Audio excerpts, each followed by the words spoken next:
Kami percaya kemenangan kami berasal daripada Tuhan. Karena itu Bapa, ajar kami untuk terus berserah, bersandar hanya kepadamu Bapa, agar hidup kami boleh sungguh-sungguh melekat, teguh, tidak tergoyahkan. Maka apapun keadaan kami, apapun keadaan zaman, kami tahu berkat dan takaran Tuhan itu tetap bagi setiap anak-anak-Mu yang berharap dan berserah hanya kepadamu. Urapi setiap kami, urapi hamba-Mu yang tidak ada apa-apanya Tuhan. Sampaikan isi hati-Mu bagi kami di dalam nama Yesus. Kami buka hati bagi firman Tuhan. Yang percaya Tuhan memberkati kita, katakan bersama, amin, amin, amin. Silakan duduk Bapak Ibu yang terkasih. Shalom. Bagaimana kabarnya hari ini? Luar biasa, karena kita punya Tuhan yang luar biasa. Iya, masih dalam tema hidup berfokus kepada Yesus. Ya, saudara, dan subtema hari ini adalah carilah dahulu kerajaan Allah dan kebenarannya, maka semua akan ditambahkan kepada kita. Ketika kita belajar hidup berfokus pada Tuhan, maka akan ada banyak hal yang akan membuat kita gagal fokus. Iya Pak, iya. Ya, di dalam hidup ini banyak yang akan membuat kita gagal fokus dari Tuhan. Tapi biarlah kita menetapkan fokus kita tahun ini, terutama aku ingin menyenangkan Tuhan saja. Matius pasal yang ke-6 ayat yang ke-33, firman Tuhan. Ini adalah ayat tema yang diberikan kepada saya. Ya, Matius 6 ayat 33 ini semua adalah ayat hafalan kita saudara ya. Firman Tuhan berkata, di sana baca bersama 1, 2, 3. Tetapi carilah dahulu kerajaan Allah dan kebenarannya, maka semua itu akan ditambahkan kepadamu. Carilah dahulu kerajaan Allah dan kebenarannya, maka semuanya itu akan ditambahkannya kepadamu. Ya, kerajaan Allah dan kebenarannya. Kerajaan Allah itu harus dicari. Alkitab berkata, perumpamaan di dalam firman Tuhan. Yesus memberitakan sebuah perumpamaan. Orang yang menemukan kerajaan Allah itu diumpamakan seperti seorang yang sedang menggali tanah, lalu dia menemukan harta karun yang begitu berharga. Tidak ada yang tahu dia menemukan harta karun itu. Lalu Alkitab berkata dia pendamkan lagi harta itu, lalu dia tanam kembali. Dan dia tahu di situ ada harta karun yang berharga. Dia pulang, dia jual semua miliknya untuk membeli sebidang tanah yang dia tahu ada harta karun itu di dalamnya. Semua orang akan berkata, gila ya, masa dia jual semua yang dia punya untuk mendapatkan sebidang tanah yang kelihatannya nggak ada apa-apanya. Artinya apa saudara? Di dalam kita mencari kerajaan Allah itu memang ada harga yang harus dibayar. Tetapi kita percaya bahwa kerajaan Allah itu nilainya lebih berharga dari segala harta duniawi yang kita miliki. Katakan amin. Nggak ada yang lebih berharga. Makanya Yesus berkata, carilah dahulu kerajaan Allah dan kebenarannya, maka semuanya itu akan ditambahkannya kepadamu. Apa yang akan ditambahkan kepada kita? Kalau kita sudah mendapatkan kerajaan Allah dan kebenaran itu, apa yang akan ditambahkan? Saudara, kalau kita melihat dari satu perikop di pasal 6 ini Matius ya, mulai dari 25 sampai 33 ini satu perikop, hal kekhawatiran judulnya. Kenapa sampai Yesus mengucapkan perkataan carilah dahulu kerajaan Allah dan kebenarannya, maka semua akan ditambahkan? Karena dia sedang membahas satu hal tentang sesuatu yang sangat berbahaya bagi manusia, yaitu kekhawatiran. Ayat 25 dikatakan begini di sana saudara. Ya, Injil Matius pasal 6 ayat 25. Kita baca bersama. Karena itu aku berkata kepadamu, janganlah khawatir akan hidupmu, akan apa yang hendak kamu makan atau minum, dan janganlah khawatir pula akan tubuhmu, akan apa yang hendak kamu pakai. Bukankah hidup itu lebih penting daripada makanan, dan tubuh itu lebih penting daripada pakaian? Yesus sedang membahas dua hal yang sangat dikhawatirkan oleh banyak manusia, yaitu urusan perut, makan, dan urusan badan, yaitu pakaian. Dua hal ini berbicara tentang sesuatu yang nilainya tidak kekal. Ini hanya tentang sesuatu yang akan binasa, makanan dan pakaian. Karena itu Yesus mengingatkan kepada mereka, dia bilang, ingat, jangan kamu khawatir tentang apa yang akan kamu makan dan minum, dan juga tentang apa yang akan kamu pakai. Karena hidup lebih berharga, hidup lebih penting daripada makanan, dan tubuh ini lebih penting daripada pakaian. Yang berarti di mata Tuhan adalah bagaimana cara hidupmu dan bagaimana engkau menggunakan tubuhmu itu. Saudara, bukan pakaian yang mahal yang menentukan kita ini berharga di mata Tuhan. Mau engkau pakai baju 100 juta, 2M sekalipun, ya kalau orang nggak tahu itu harga baju juga konyol kan. Dipikir malah ini kok kayak ondel-ondel ya, tapi ini 2M loh. Ya, gondokan kita saudara. Dan itu terlebih lagi tidak akan menambah Tuhan senang atau tidak dalam hidup kita. Engkau mau pakai baju apa, sepatu apa, tas apa, itu enggak ada nilai apa-apa di mata Tuhan. Ya, itu hanya yang menilai manusia. Ya, yang lebih konyol lagi yang pakai palsu tapi dipikir asli. Sementara yang pakai asli dipikir palsu. Nah, itu saudara. Yang sangat menentukan di hadapan Tuhan adalah tubuh daripada apa yang kau pakai. Engkau mau pakai barang mahal tapi dapatnya dari hasil jual diri, jadi simpenan. Buat apa pakai barang mahal? Yesus bilang kamu beroleh segala dunia dan isinya tapi kamu kehilangan nyawamu. Hanya karena hal-hal seperti itu banyak orang menjual kehormatannya, menjual kekudusannya sehingga dia kehilangan perkenanan Tuhan. Yesus sedang membahas sesuatu yang sering kali membuat orang akhirnya gagal fokus dari Tuhan. Kekhawatiran akan membuat manusia kehilangan fokusnya daripada Allah dan beralih kepada mamon.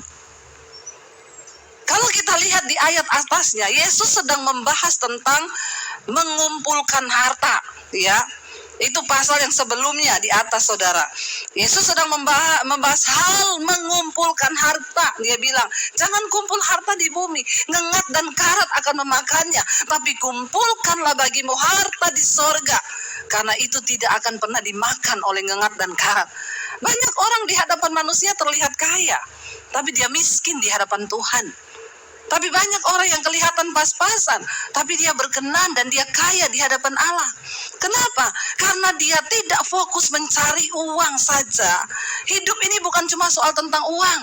Kenapa Yesus melarang kita khawatir? Karena kekhawatiran akan membelokkan fokusmu dari Tuhan kepada hal-hal yang membawa kita kepada dosa.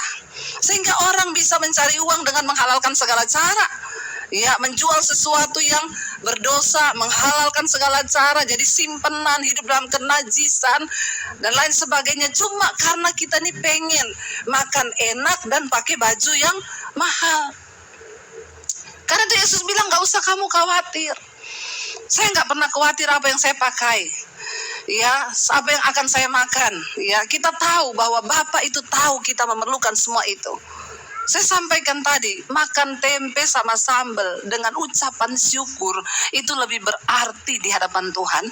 Lebih berkenan walaupun engkau cuma makan sambal, telur mata sapi dan bilang, Tuhan terima kasih buat berkat-berkat-Mu atas hidupku. Ketimbang engkau makan all you can eat, semua engkau bisa makan daging, engkau bayar mahal tapi tanpa ucapan syukur, disertai dengan berantem pertikaian. Itu sesuatu yang mendatangkan murka Tuhan. Mari kita sadari, ya, betapa sering kali kita melupakan hal ini. Makanya Yesus bilang, hidupmu itu lebih penting daripada makananmu. Jangan cuma sibuk mikirin. Kalau sekarang saya yakin di sini nggak ada yang khawatir tentang makanan, malah habis ini bingung. Mau makan apa kita ya habis ini? 1000 rasa, 100 rasa, 200 rasa. Semua ada di sini. Ya, saya yakin saudara. Tapi ingat, bukan makananmu. yang menentukan engkau berkenan sama Tuhan atau tidak. Dan jangan hanya karena urusan perut. Artinya apa? Sesuatu yang tidak kekal itu loh, seringkali yang kita pikirin dan akhirnya membawa kita ini jauh dari Tuhan. Ya saudara, ketika orang itu khawatir, ya maka dia tidak percaya lagi kepada Allah. Dan orang yang khawatir itu cenderung tamak. Makanya di dalam Matius 6 ayat 24 yang di atasnya, sebelum Yesus membahas tentang ini, dia membahas tentang mengumpulkan harta. Ayat 24 Yesus berkata begini, baca sama-sama. Tak seorang pun dapat mengabdi kepada dua tuan, karena jika demikian ia akan membenci yang seorang dan mengasihi yang lain, atau ia akan setia kepada yang seorang dan tidak mengindahkan yang lain. Kamu tidak dapat mengabdi pada Allah dan pada Mamon. Satu-satunya hal yang Yesus sejajarkan dengan dirinya untuk orang tidak boleh mengabdi, yaitu uang. Kenapa saudara? Karena di dunia ini, kalau orang kenal Tuhan, dia akan cari Tuhan nomor satu. Nomor dua, dia cari uang. Tapi kalau orang tidak kenal Tuhan, yang dia cari nomor satu di dunia ini adalah uang. Banyak yang kenal Tuhan aja masih cari uang nomor satu. Bukan berarti kita tidak bekerja. Kita harus bekerja. Tapi fokus utama kita adalah mengejar perkenanan Tuhan dalam hidup ini. Karena ketika orang khawatir, itu menandakan dia itu nggak percaya Tuhan. Lalu dia menghalalkan segala cara, dia tamak. Orang yang tamak itu cenderung khawatir. Makanya saya pernah bersaksi. Saya punya teman yang, Bu, doakan kami, Bu. Kami ini benar-benar takut, khawatir menghadapi tahun depan. Usaha goncang, keadaan kayak begini. Saya bilang, kenapa? Benar-benar Bapak Ibu sudah jatuh miskin? Dia tanya sama istrinya, ya kita masih punya uang kira-kira masih berapa say? Sama yang di Singapura, ya kalau di total-total masih 20 M. Masih 20 M.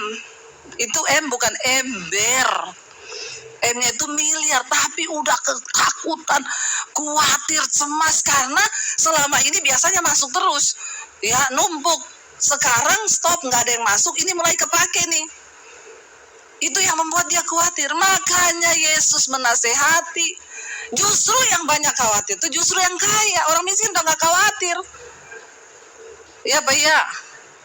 Orang miskin tuh udah nerimo, yowes malah bisa makan enak, makan daging, besok dia bersyukur karena dia nggak pernah merasakan itu. Tapi yang kaya-kaya ini justru yang diserang oleh roh ketakutan dan kekhawatiran.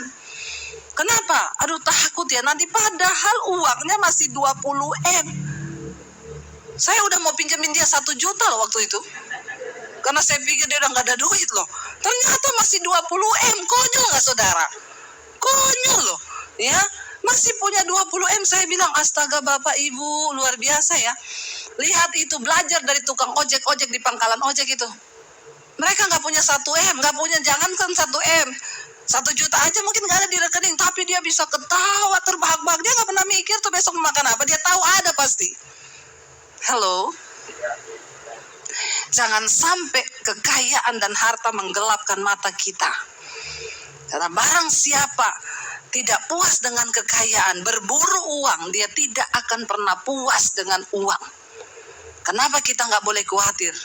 Bersyukur itu adalah jalan satu-satunya agar kita bisa mengantisipasi diri dari kekhawatiran dan ketamakan.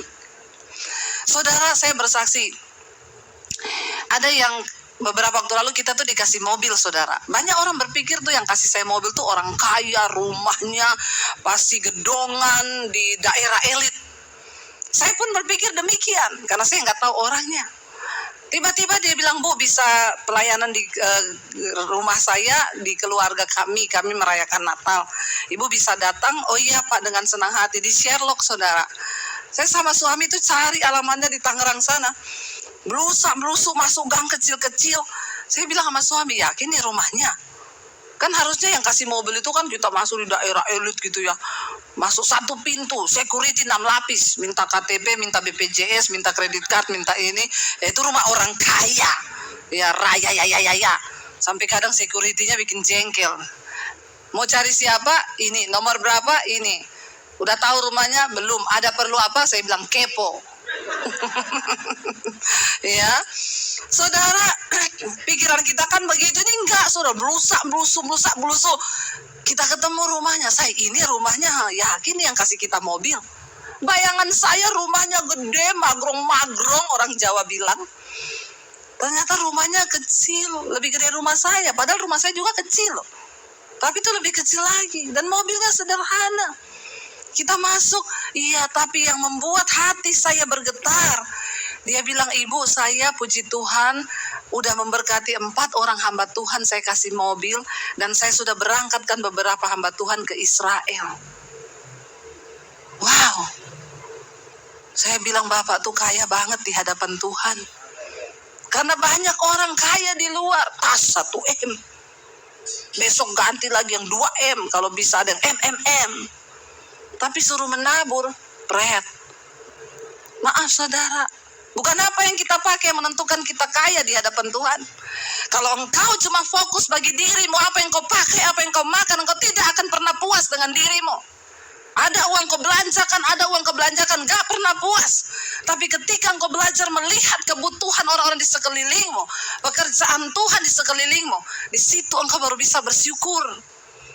Ya, jangan tunjukkan kekayaanmu dari apa yang kita pakai. Ini yang Yesus ingatkan. Saya pernah ada seorang hamba Tuhan bersaksi, Bu Debbie, saya dikasih mobil loh sama seseorang. Dan yang luar biasa bikin saya terharu, orang itu gak punya mobil, Bu. Dia ambilin saya mobil di dealer, dia cicil di dealer untuk saya pelayanan. Wow, saya bilang itu orang lebih kaya daripada orang yang tinggal di rumah yang mewah. Dia punya hati yang kaya, dia gak punya mobil, tapi dia bisa cicil mobil untuk hamba Tuhan pakai pelayanan. Dia bilang biar gak kehujanan. Wow, saudara. Ya, kenapa orang-orang seperti ini gak pernah khawatir? Ya, dia bahkan rela mematikan dirinya sendiri dan berkorban bagi orang lain. Kalau kita belum sampai di situ, mari kita berdoa minta. Saya selalu bersaksi, saya beli bisa tas mahal, bisa saya beli. Tapi buat apa? Itu tidak menambah perkenanan Tuhan atas hidup saya. Apa yang berkenan kepada Tuhan ketika kita melihat pekerjaan Tuhan? Masih banyak yang belum selesai. Apa yang harus aku lakukan Tuhan? Uang yang Tuhan percayakan di tanganku ini, biar aku tidak pakai untuk apa yang aku pakai. Aku, dan aku. Ya, saya nggak pernah mikir apa yang saya pakai. Sepatu saya dikasih, semua dikasih. Ya, kalaupun adanya itu, ya itu saja yang saya pakai. Sampai jemaat bilang, Bu Debbie, khotbahnya pakai baju itu aja terus. Masalah buat lo. Ya, bagi saya itu nggak penting. Yang terpenting adalah apakah hidup kita ini sudah benar-benar berdampak bagi kerajaan Allah. Ya, di situ Yesus berkata, kamu nggak bisa mengabdi pada 2 tuan. Kalau engkau mengasihi Tuhan, engkau mengerti arti hidupmu. Hidup itu lebih penting daripada makanan. Tubuh itu lebih penting daripada pakaian. Lalu saudara, ayat yang berikutnya tadi kita kembali ke Matius 6 ayat 36 sekarang. Dikatakan di sana, pandanglah burung-burung di langit yang tidak menabur, tidak menuai, tidak mengumpulkan bekal dalam lumbung, namun diberi makan oleh Bapamu yang di surga. Bukankah kamu jauh melebihi burung-burung itu? Yesus berkata, pandang burung di langit, bukan burung di sarang. Burung di sarang itu tidak kerja, lagi tidur. Burung di langit lagi bekerja, lagi cari makan, lagi usaha untuk cari makan. Tapi burung itu tidak pernah menabur, dia nggak pernah tanam gandum untuk dia makan. Burung itu nggak pernah menuai, dia nggak pernah kumpulkan benih untuk ditaruh di lumbung. Tapi dipelihara oleh Allah Bapa di sorga sampai dia hidup. Saya kadang kalau lihat burung-burung terbang pagi-pagi, saya bangun lihat tanaman di atas, saya lihat burung-burung banyak, ini burung makan apa ya? Tapi buktinya dia tetap hidup. Kadang saya yang mikir, dia makan apa ya burung-burung ini ya? Tapi buktinya dia hidup loh. Itu bukti pemeliharaan Tuhan. Dan Alkitab berkata, bukankah engkau melebihi burung-burung itu? Lihat kanan kiri, ada yang mukanya mirip burung? Enggak, kita melebihi burung-burung itu. Karena kita diciptakan serupa dan segambar dengan Allah. Amin, saudara. Kita lebih dari burung itu, bilang, kamu lebih dari burung itu loh. Ya, jangan khawatir, jangan takut. Lalu dikatakan di sana ayat 27, siapakah di antara kamu yang karena kekhawatirannya dapat menambahkan sehasta saja pada jalan hidupnya? Siapa di antara kita yang karena khawatir terus uang kita bertambah, terus sejalan hidupmu bertambah, berkatmu bertambah? No, kekhawatiran tidak ada gunanya, malah akan menurunkan imanmu di hadapan Tuhan. Orang yang khawatir bertanda dia tidak percaya kepada Tuhan. Dan tidak mungkin engkau akan melihat mujizat Tuhan terjadi kalau engkau tidak percaya. Tapi bagi orang yang percaya, beriman sungguh, ada hal-hal supranatural yang bisa terjadi. Saya ketemu dengan seorang ibu jemaat Mesbah Doa di Surabaya. Waktu itu saya wawancarai bapaknya untuk acara Mesbah Doa. Dia cerita, Bu, saya ini, ya saya tanya, ibu tinggal di mana? Di Ambon tapi di desa. Terus ibu usahanya apa, Bu?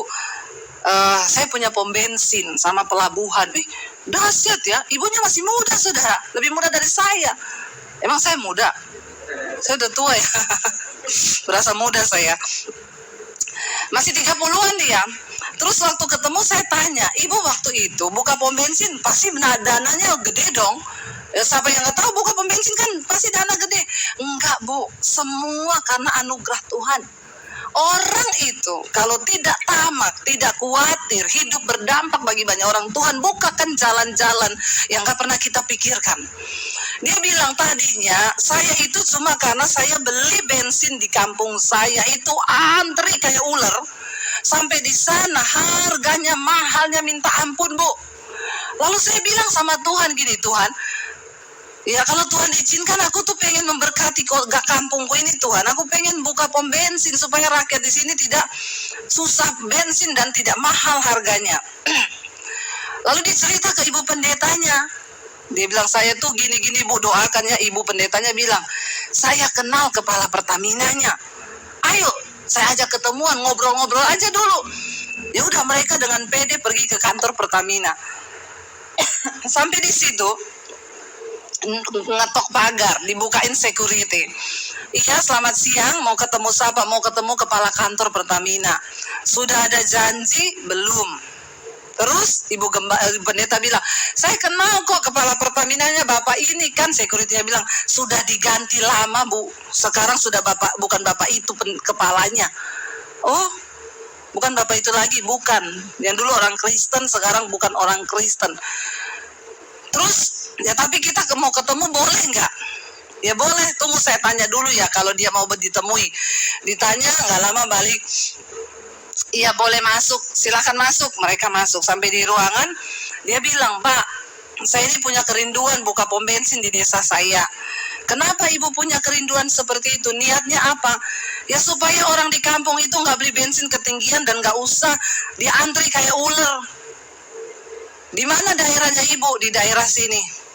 Dia lihat peta, sorry Bu, di situ sudah ada beberapa titik yang akan dibuka dan sudah dimenangkan tendernya oleh pengusaha. Oh ya udah kalau gitu, berarti nggak bisa ya, nggak bisa. Ya udah kita pamit ya Pak. Dia udah mau pulang saudara. Tiba-tiba di ruangan itu ada peta daerah Ambon itu. Lalu bapaknya bilang, kalau ibu punya tanah di daerah sini nih bisa, karena daerah sini itu masih kosong. Di mana Pak itu daerah ini digedein? Oh, ada Bu, suami saya punya tanah di situ. Oh coba nanti kapan ibu ada waktu kami survei. Pak, biayanya berapa? Nggak ada biaya, pokoknya ibu datang aja di daerah, kita ketemu, nanti kita lihat. Disurvei lah dari Pertamina saudara. Dan dia kaget, akhirnya kepala Pertamina bilang, oke Bu, nanti dibuka di sini pom bensin, ibu siapkan semuanya. Saya nggak ada uang nih. Terus ya coba aja ibu tembus di bank, siapa tahu di bank bisa ibu nego atau bagaimana lah. Dia percaya kalau itu rencana Tuhan pasti terjadi. Dia iseng ke bank saudara, dia cerita saya mau buka pom bensin ini. Ya udah saya gadein tanah ini untuk dapat pinjaman dari bank. Dari bank keluar uangnya. Tiba-tiba dipersiapkan semuanya, terbangunlah pom bensin tanpa pakai uang pelicin 1 sen pun. Akhirnya jadi pom bensin itu lancar di situ. Ditawari lagi, ibu mau buka satu lagi nggak di daerah sini? Oke, karena dia sudah punya pengalaman pertama, dia diberkati Tuhan, lalu buka lagi di satu daerah. Kebetulan ketemu sama kepala Pertamina yang tidak pakai pelicin dan lain sebagainya. Dan akhirnya dia bilang, saya juga lagi mau buka pelabuhan karena saya mau bisnis ekspor, bisnis ya impor untuk di kota Ambon tuh biar barang-barang murah. Dia buka pelabuhan untuk kontainer. Di daerah itu pun dia buka pom bensin lagi. Dan sekarang dia diberkati Tuhan luar biasa dan hidupnya menjadi berkat bagi banyak orang. Saudara, kenapa engkau tidak perlu khawatir? Karena waktu engkau percaya, Tuhan punya banyak hal-hal supranatural yang bisa dia lakukan di luar logikamu sebagai manusia. Sebab Tuhan itu hidup. Makanya dia berkata, aku siap. Dan kalau engkau mencari kerajaan Allah dan kebenarannya, semua itu aku tambahkan kepadamu. Itu bonus. Dan cara Tuhan memberkati kita tuh aneh-aneh. Asal hati kita nih cari Tuhan dulu dan kebenarannya. Amin. Ya, belum benar sudah pengen kaya. Waktu kaya lupa diri. Ya, malah aneh-aneh hidupnya. Tapi ketika kita sudah cari kerajaan Allah, kebenarannya memenuhi kita, bagi Tuhan memberkati kita tuh mudah karena kita siap. Dan hidup kita bukan untuk kita lagi, tapi untuk kepentingan Tuhan. Lalu dikatakan di sana, kita cepat saja karena waktunya sudah mau habis. Ya, ayat yang ke-28. Dan mengapa kamu khawatir akan pakaian? Perhatikanlah bunga bakung di ladang yang tumbuh tanpa bekerja, tanpa memintal. Namun aku berkata kepadamu, Salomo dalam segala kemegahannya, kekayaannya, dia raja terkaya di Israel. Dia tidak berpakaian seindah salah satu dari bunga itu. Bunga bakung gak jahit baju, tapi Tuhan mendandaninya begitu rupa sehingga dia cantik. Saudara, ketika Tuhan mendandani manusia batinia, hidupmu menjadi berkat bagi banyak orang.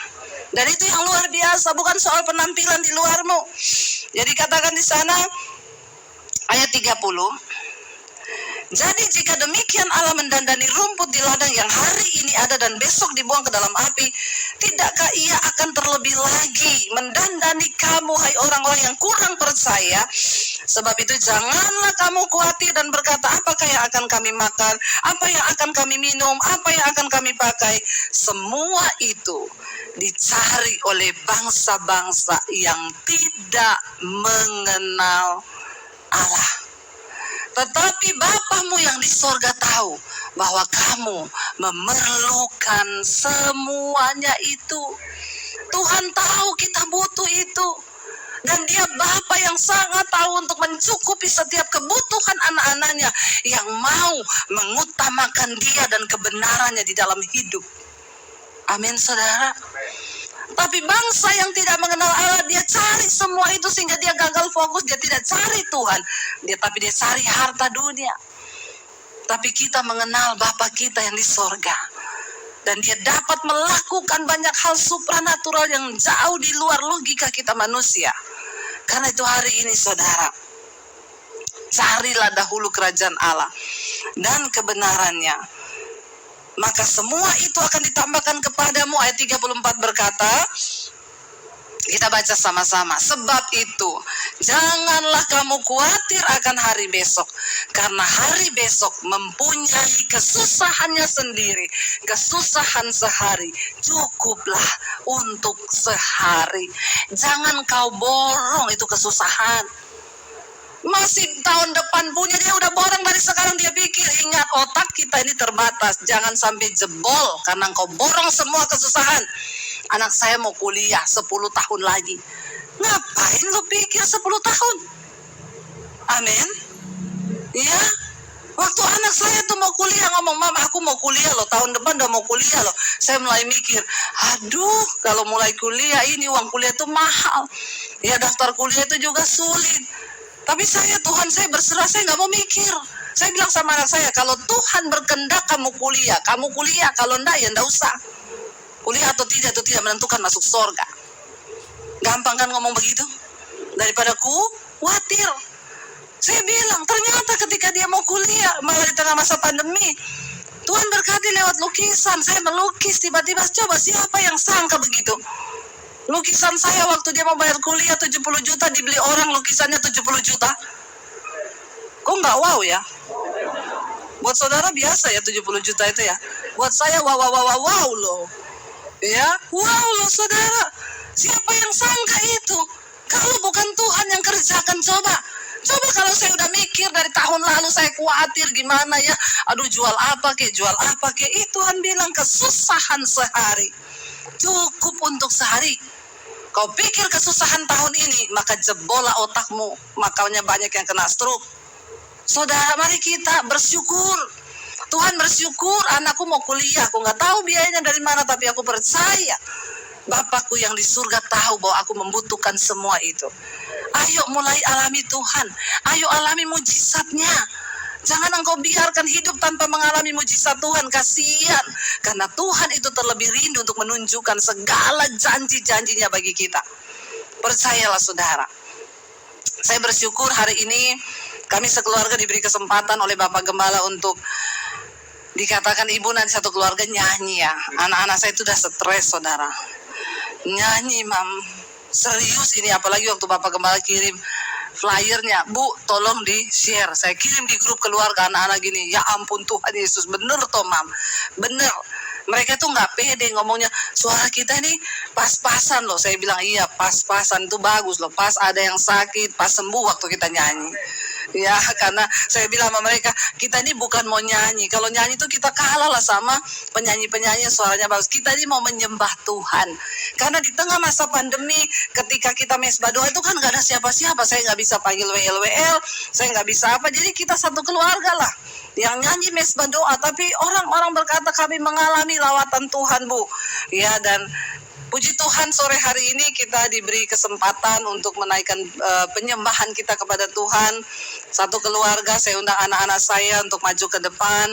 Ya, dan baru kali ini loh di Indonesia loh. Sejarah mencatat ya. Kalau di Amerika kemarin iya, karena saya pikir jauh kan, nggak ada yang kenal kita kan. Tapi di Indonesia baru pertama kali ini di FIFA ini ya. Mari saya undang anak-anak saya, saudara. Lagu ini bercerita tentang Tuhan itu memanggil, memilih, membentuk kita ya untuk kepentingan dan rencana Tuhan. Ya, dan karena itu biarlah kita mau sungguh-sungguh serahkan seluruh hidup kita, kekurangan kita, kekhawatiran kita. Waktu Tuhan bawa kita masuk dalam panggilannya, maka Tuhan juga akan memperlengkapi setiap kita. Jangan takut, jangan khawatir. Biar kita berkata hari ini, Tuhan kami mau hidup bagi kepentingan-Mu. Karena kami tahu semua kebutuhan hidup apapun itu Tuhan yang menyediakannya. Karena Dia Tuhan Bapa yang kekal.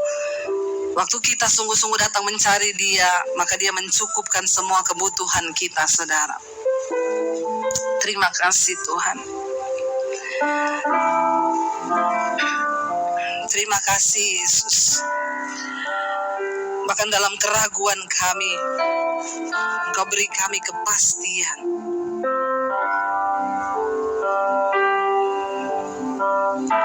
Dalam kesesakanku, amin Tuhan.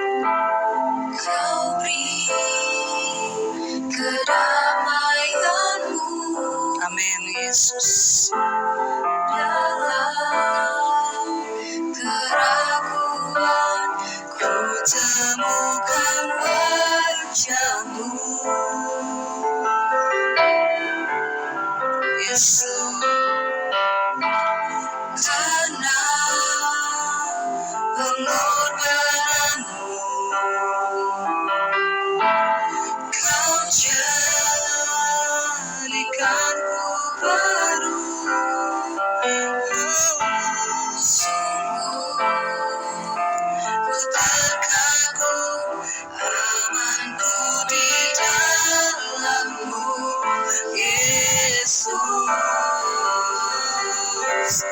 Kau membuatku sesuai rencana-Mu.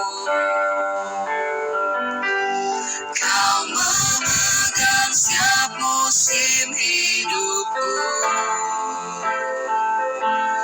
Ku serahkan semua kekhawatiranku. Ku milik-Mu. Semua kekurangan kami Kau tahu. Semua kekuranganku Kau pun tahu. Kau pandang kami indah, tetap Kau pandang indah dalam-Mu.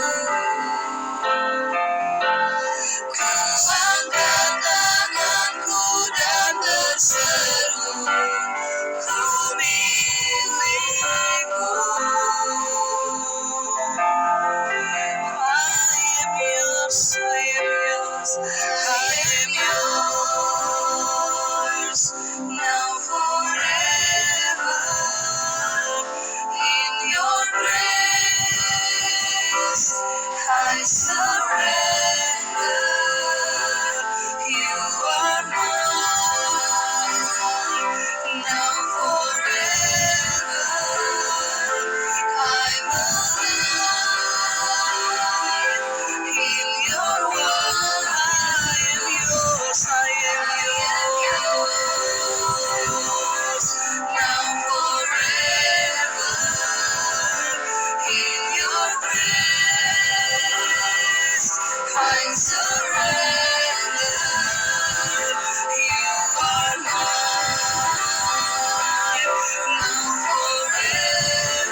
Amin Tuhan. Kau memegang setiap musim hidup. Kami tahu Engkau yang tahu setiap musim di hidup kami. Bahkan semua kekhawatiran kami serahkan ke dalam tangan-Mu Tuhan. Semua kekurangan kami, semua kekuranganku Kau pun tahu. Tetap Kau pandang indah darah-Mu. Ku angkat tanganku dan berseru, ku milik-Mu. Saudara, kami sekeluarga adalah saksi dari kasih dan penyertaan Tuhan. Saya ingat ketika Tuhan panggil kami untuk datang ke kota Jakarta. Anak-anak saya masih kecil. Ketika itu yang paling besar masih SD.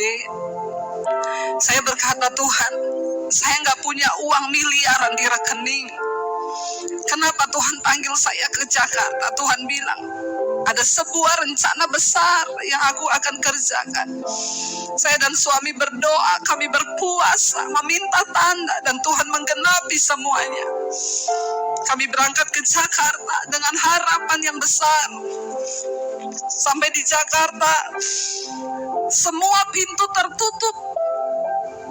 Setahun pertama kami tidak ada pelayanan. Anak-anak masih di Solo, waktu itu masih kecil. Satu pergumulan kami hanya terpisah dari anak-anak kami. Kami pulang untuk lihat anak 2 minggu sekali. Waktu itu masih ada uang. Kita pulang naik pesawat. Lama-lama tidak punya uang, kami naik kereta. Lalu tidak punya uang, kami naik bus. Dan satu kali uang kami hanya 200.000. Suami saya bilang hanya satu orang yang bisa pulang lihat anak. Saya bilang enggak, kita harus pulang berdua untuk lihat anak-anak. Waktu itu ada motor, saudara. Suami saya bilang kalau begitu kita pulang naik motor. Jakarta Solo 18 jam.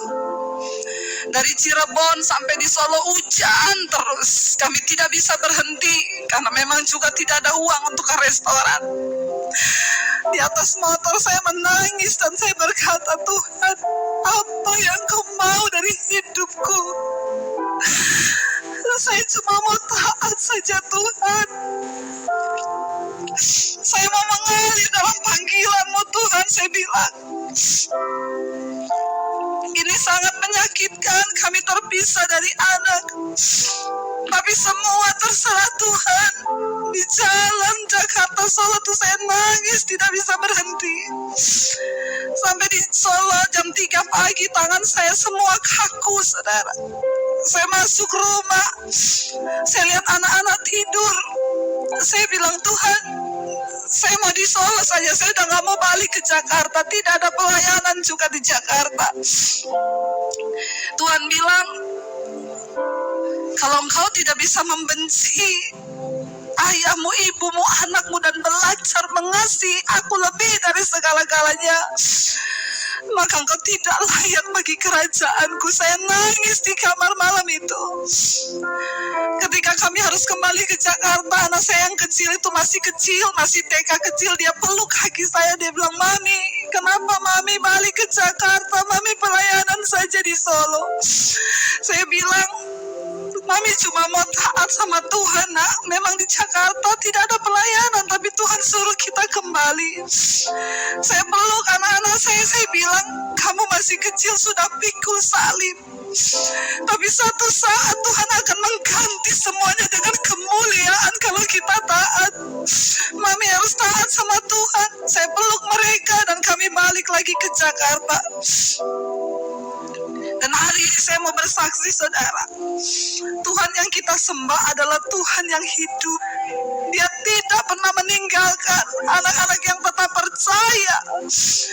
Saya meneguhkan hati dan iman. Saya bilang, Tuhan, saya ikut Engkau penderitaan terus, Tuhan. Tapi saya mau bayar harga, gak apa-apa saya menderita. itu untuk melakukan kehendak-Mu. Saya mau Tuhan, saya bilang, hari ini perkara besar yang Tuhan janjikan itu benar-benar kami melihat di depan mata kami. Apa yang Tuhan kerjakan, dan saya bersaksi kepada anak-anak, saya bilang, Tuhan yang memanggil kita adalah Tuhan yang setia.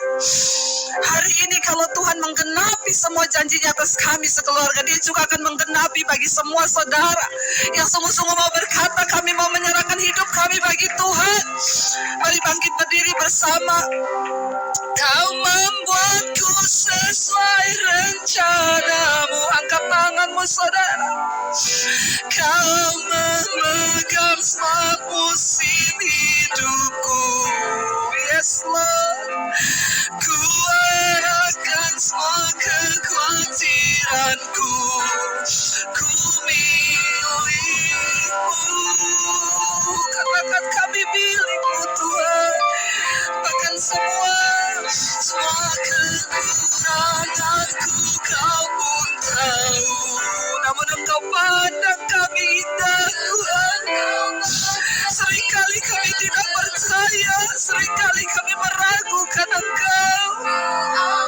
Tanganku dan berseru, ku milik. Sekali lagi katakan, Kau membuat kami sesuai rencana-Mu.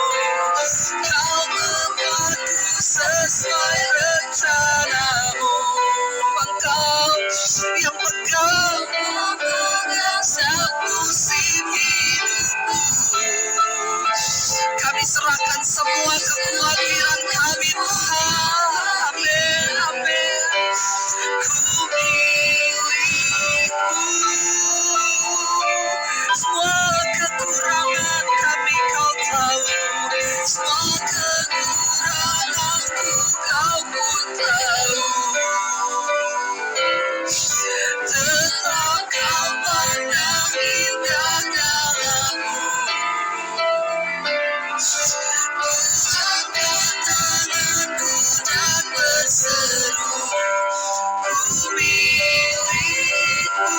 I am yours, I am yours. Dengan iman saudara katakan, I am yours now forever. In your grace I surrender. You are mine now forever. I'm alive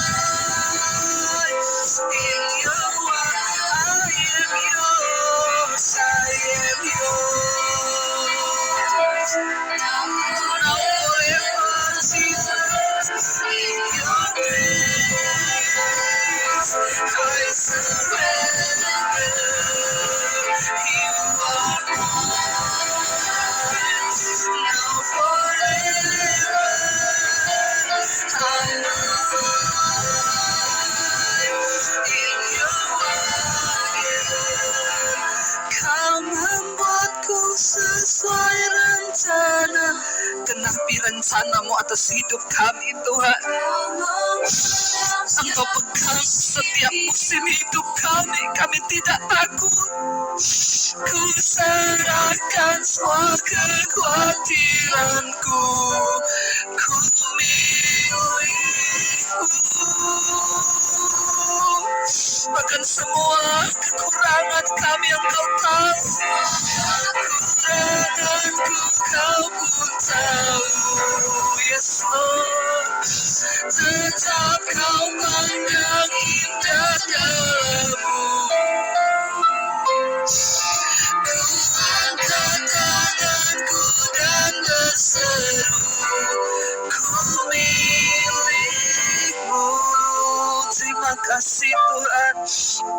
Hamba berdoa berkati seluruh anak-anak-Mu yang hari ini mengambil keputusan menyerahkan hidup mereka ke dalam tangan Tuhan.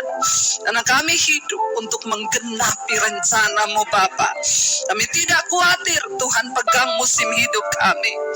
Terima kasih Bapa, terima kasih Tuhan. Datang pada Tuhan hari ini saudara, bawa seluruh kekhawatiranmu. Dia tahu. Dia Bapa yang menjamin seluruh hidup kita. Dia berjanji, aku Bapamu dan aku tahu bahwa Engkau membutuhkan semuanya itu. Apa yang menjadi pergumulanmu hari ini, datang di kaki Tuhan. Bilang, kami anak-Mu Tuhan. Engkau hidup. Dia hidup, saudara. Tuhan kita Tuhan yang hidup. Dia Tuhan yang berdaulat. Dia sanggup memberkati setiap kita. Terima kasih Bapa. Terima kasih Bapa. Berkati setiap anak-anak-Mu. Bahkan seringkali dalam kelemahan kami, seringkali kami ragu, tapi hari ini iman kami dibangkitkan Tuhan. Segala pujian, hormat, kemuliaan hanya bagi Engkau. Di dalam nama Tuhan Yesus kami berdoa dan bersyukur. Sama-sama katakan amin, amin.